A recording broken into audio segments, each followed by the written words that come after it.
सदन में बोलने का अवसर दिया, उसके लिए आपका बहुत बहुत धन्यवाद। मैं पूरे सदन को आज राष्ट्रीय बालिका दिवस की बहुत बहुत शुभकामनाएं देता हूं। राष्ट्र सदन में बोलने का मेरा यह पहला अवसर है। मैं सदन की गरिमा और प्रक्रिया का पूरा ख्याल रखूंगा। फिर भी कोई त्रुटि हो जाए तो उसके लिए सदन से माफ़ी चाहूँगा।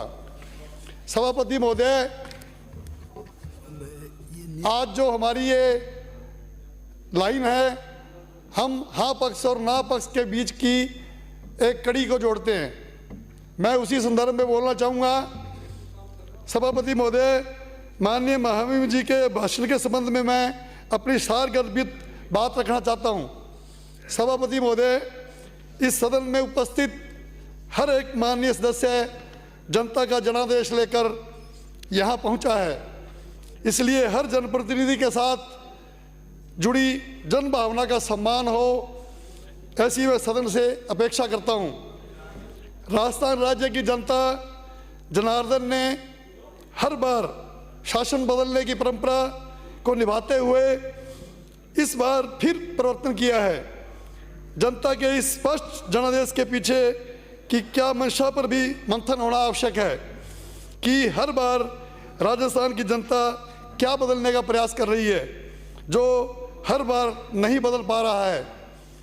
चाहे कांग्रेस की सरकार हो या भाजपा की सरकार हो, मैं समझता हूँ सभी सरकारें बेहतर करने का ही प्रयास करती होंगी, लेकिन गौरतलब है कि जो भी प्रयास रहे होंगे मुकम्मल नहीं रहे होंगे, तभी राजस्थान की राज्य की जनता जनार्दन संतुष्ट नहीं है। दोनों बड़े राजनीतिक दलों ने अपनी पार्टी पॉलिसी के आधार पर चुनाव लड़ा, लेकिन कुछ सीटें ऐसी भी रही जहां दोनों बड़े दलों के उम्मीदवारों को जनता जनार्दन ने अस्वीकार किया, जिससे यह बात स्पष्ट है कि पार्टी पॉलिसी से दिगर स्थानीय मुद्दे भी जनता के लिए महत्वपूर्ण होते हैं, जिनकी उपेक्षा हो रही है। आपकी बात को आगे बढ़ाते हुए इस युग की अयोध्या की ओर भी ध्यान आकर्षित करना चाहूँगा। अयोध्या में रामलला की प्रतिमा की प्राण प्रतिष्ठा के अवसर पर पूरा भारतवर्ष राममय हो गया है, जो राष्ट्र की जनता की मर्यादा पुरुषोत्तम राम में आस्था का स्पष्ट प्रमाण है। और साथ ही हम सभी राष्ट्र भक्तों की राष्ट्र में राम राज्य की परिकल्पना की भी जोर पकड़ रही है। और जब मैं आम जन के परिकल्पित राम राज्य की बात करता हूँ, तो इस राम राज्य में महिलाओं के प्रति यौन अपराध की कल्पना नहीं है, युवा अवैध नशे की गिरफ्त में नहीं है, जहां आम जन पुलिस से भयभीत न है। सरकारी योजनाओं का उद्देश्य अंतिम छोर पर बैठे जरूरतमंद को लाभान्वित करना है, न कि अप्रत्यक्ष रूप से केवल और केवल मात्र राजनीतिक महत्वाकांक्षा। सभापति महोदय, राम राज्य के क्या मायने हैं ये तो मैं नहीं जानता, लेकिन ये जरूर कह सकता हूँ कि एक भय और भ्रष्टाचार मुक्त समाज राम राज्य से कम नहीं होगा।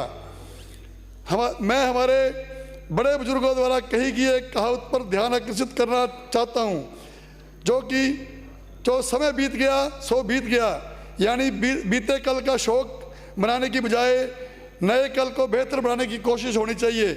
मैं भी ये बात इस संदर्भ में याद दिला रहा हूँ कि भाजपा कांग्रेस के शासन को कोसती रहे और कांग्रेस भाजपा के शासन को, इससे तो बस आज बर्बाद होगा। जिस आज से हम अपना आने वाला कल बेहतर बना सकते हैं, उसे हम बीते कल को कोसने में व्यतीत कर रहे हैं। मैं ऐसा कुछ नहीं कह रहा हूँ जो माननीय सदस्यों के लिए नया हो या कोई बहुत ज्ञान की बात हो, अपितु बहुत ही सरल और व्यवहारिक सी बातें कह रहा हूँ, किंतु ये बातें मानो ऐसी है जैसे सर्वशक्तिमान ईश्वर के होते हुए भी उसकी रोज स्तुति कर याद करना कि हे ईश्वर तू है।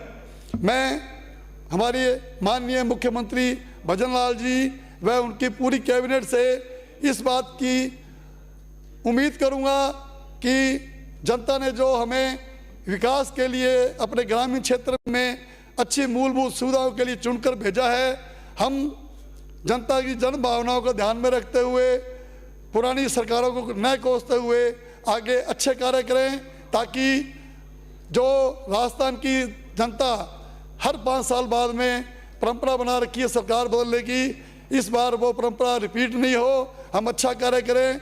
मैं माननीय मुख्यमंत्री भजन लाल जी से व उनकी पूरी कैबिनेट से और सभी माननीय सदस्यों से उम्मीद करूंगा कि हम राजस्थान के विकास में अपनी भागीदारी निभाएं। माननीय सभापति महोदय, मैं आपके माध्यम से सदन के यही निवेदन करना चाहता हूं कि हम सभी अपने अपने क्षेत्र की जनता का प्रतिनिधित्व कर रहे हैं और हमें इस बात को नहीं भूलना चाहिए कि जनता भय और भ्रष्टाचार मुक्त समाज चाहती है, और जब तक यह नहीं होगा यह जनता जनार्दन यूं ही बार बार बदलती रहेगी और शायद यही लोकतंत्र है।